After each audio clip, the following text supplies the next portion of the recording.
Verse of the day, Gawa 12, talata 19 hanggang 30, mga kapatid.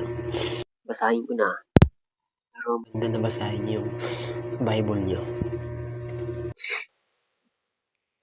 May mga mananampalatayang nagkahiwalay-hiwalay dahil sa pag-uusig na nagsimula noong patayin si Esteban na nakarating sa Phoenicia at Cyprus at sa Antique. Di ko alam kung paano yun i-pronounce. Nagbasa ko na lang yan. Ipinapangaral nila ang salita, ngunit sa mga Hudyo lamang. Subalit, may mga kasama silang ilang mga taga Cyprus at mga taga Cyrene na pagdating sa Antioch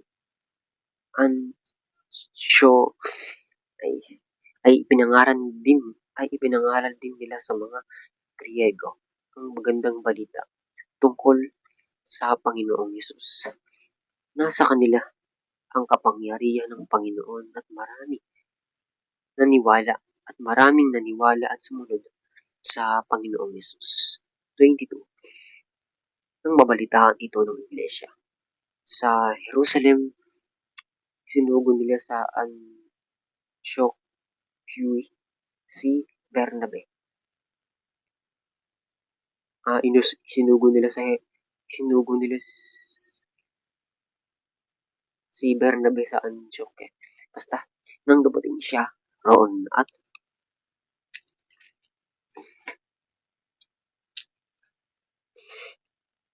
makita ang pagpapala ng Diyos sa kanila, siya'y nagalak at pinagpayuhan silang lahat na manatiling tapat sa Panginoon ng buong puso.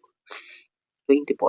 Mabuting tao si Bernabe, puspos ng Espiritu Santo at ng pananampalataya sa Diyos at marami pang tao ang sumampalataya sa Panginoon. Ay pala, sinasabi niya na maraming tao pa.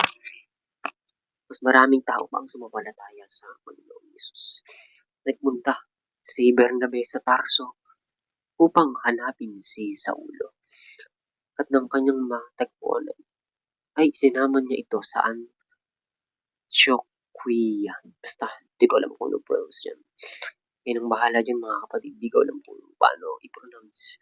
Yan. 1 taon silang nanatili roon na kasama ng iglesia.